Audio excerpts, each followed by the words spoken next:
India के कहने के ऊपर जो चाइनीज़ अथॉरिटीज़ हैं, उन्होंने जो high level dialogue on global development है, जो कि 24 जून को हुआ, पाकिस्तान को क्यों नहीं डाला गया?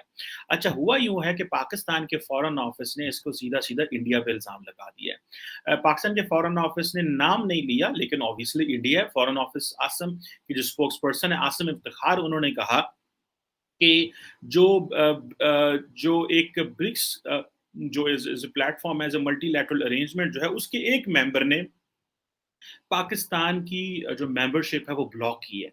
और पाकिस्तान क्या कह रहा है? पाकिस्तान मुबारकें दे रहा है।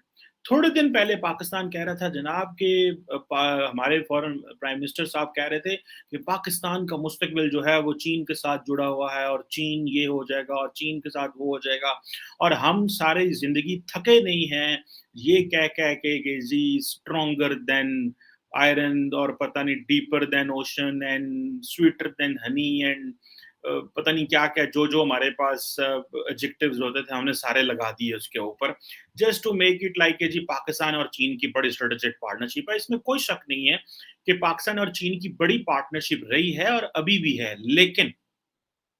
लेकिन इंटरनेशनल पॉलिटिक्स में दोस्तों इट्स ऑल अबाउट इंटरेस्ट। कोई दोस्ती नहीं होती। अगर हम इस चीज़ को और ये हमारी लीडरशिप बड़े अच्छे से समझती है। आज अगर चीन ने पाकिस्तान को ब्रिक्स की साइडलाइन पे ये जो high level dialogue on global development करवाया है, जिस पे चीन के प्रेसिडेंट ये कहते थे जनाब कि हम तो साउथ साउथ कोऑपरेशन की बात कर रहे हैं। We are talking of south south cooperation.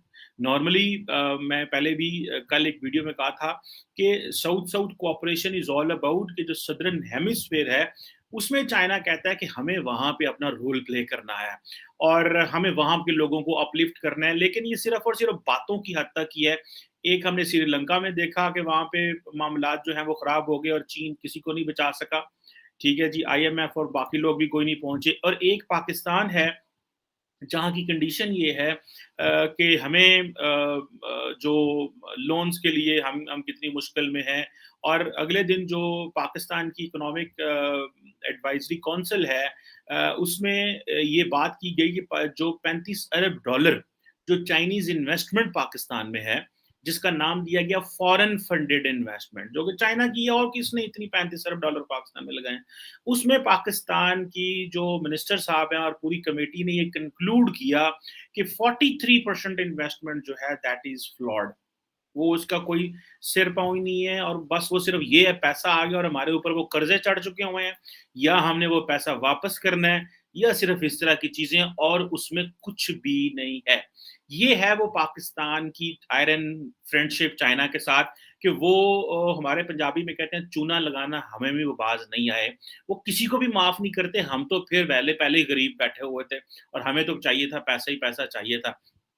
अब देखें शर्मिंदगी की बात ये है कि इंडिया के कहने के ऊपर जो चाइनीज हैं वो नहीं बुला रहे। अच्छा, अब मैं इस पे इंडिया को ब्लेम नहीं करूंगा, मैं अपने आप को ब्लेम करूंगा, मैं पाकिस्तान को ब्लेम करूंगा। What is the logic behind? The logic behind is के भाई, अगर आप इतने जोगे होते, आपका इतना डेवलपमेंट क्लाउट होता, आपका इतना डिप्लोमेटिक कैपिटल होता, तो वो क्यों ना बुलाते आपको? क्यों ना बुलाते? पाकिस्तान किस ग्रुप का मेंबर है? पाकिस्तान एससीओ का मेंबर है, एससीओ का भी कोई हाल नहीं है। ब्रिक्स का इंपॉर्टेंट एक अगर फोरम हुआ है, वो आगे बात कर रहे हैं, उन्होंने 17 और ममालिक डाल लिए। पाकिस्तान जो है वो सिर्फ G77 की बात कर रहा है कि जी हम जी वो ग्लोबल डेवलपमेंट इनिशिएटिव जो है ना उसके हम भी मेंबर हैं, क्योंकि हमारे पास G77 की जो है वो करंट चेयर है। ठीक है जी। हम ऑल वेदर स्ट्रेटेजिक पार्टनर्स हैं। जी all weather strategic partnership, because उन्होंने फैसला कर लिया और मैं ये समझता हूँ चाइनीज जो है वो उन्होंने एंजॉय किया इस चीज को। द रीजन बिहाइंड इज कि पाकिस्तान भी उनको हिचकोले कराता था। पाकिस्तान क्या कहता सी? पाकिस्तान कहता था जनाब लो जी, हमने तो पहले हमने ध्यान नहीं दिया, पहले हम कह रहे थे पैसा आए, जब पैसा आ गया इन्वेस्टमेंट हो गई, जब वो कश्ती बीच मंदार में आके बैठ गई तो हमने चीनियों को कहना शुरू कर दिया नहीं हम ऑर्डर करेंगे इसका। उन्होंने कहा ਤੁਹਾਨੂੰ कराने ऑर्डर, तो ऐसे चटके लवाऊंगा तो याद रहेगा। सो वो हमने जो उनको जो इमरान खान साहब ने कहा हम ऑर्डर करेंगे, उन्होंने कहा करें ऑर्डर। उसने क्या किया? उसने सीपैक को स्लो कर दिया। उसने क्या किया? चाइना पाकिस्तान के मामलात खराब होने शुरू हो गए। 24 जून ही को इसी ब्रिक्स के मार्जिन्स पे एक हाई लेवल डायलॉग हुआ ऑन ग्लोबल डेवलपमेंट। उसमें तकरीबन 22 ममालिक को मदऊ किया गया। पाकिस्तान को जहाँ इतने और ममालिक को, नाइजीरिया और सेनेगल तक के भी ममालिक को मदऊ किया है, तो पाकिस्तान को क्यों छोड़ दिया गया? पाकिस्तान जो कि स्ट्रेटेजिक पार्टनर है, BRI का बहुत ही इम्पॉर्टेंट उस हवाले, चूँकि CPEC के फ्लैगशिप जो है प्रोजेक्ट है BRI का, वो पाकिस्तान में हो रहा है, तो पाकिस्तान को क्यों मिस कर दिया गया? तो काफ़ी चिमगोइयाँ हो रही थी। कुछ लोग कह रहे थे कि चाइना नाराज़ है हमसे और हमारी कोई कंसिस्टेंसीज़ नहीं हैं। CPEC के हवाले से भी लोगों ने बातें शुरू कर दी, एप्रीहेंशंस का इजहार शुरू कर दिया। तो आज दफ्तर ख़ारजा ने बहरहाल एक प्रेस रिलीज़ इशू किया। चूँकि इनमें से एक मुल्क ने एग्री नहीं किया पाकिस्तान को इनवाइट करने का, तो इस वजह से पाकिस्तान को फिर दावतनामा नहीं मिला। हमारे प्रेस रिलीज़ में नाम नहीं लिया गया, लेकिन ये बड़ा ऑब्वियस है कि भारत ही ने हमारी जो है पार्टिसिपेशन को उस पर ऑब्जेक्शन किया।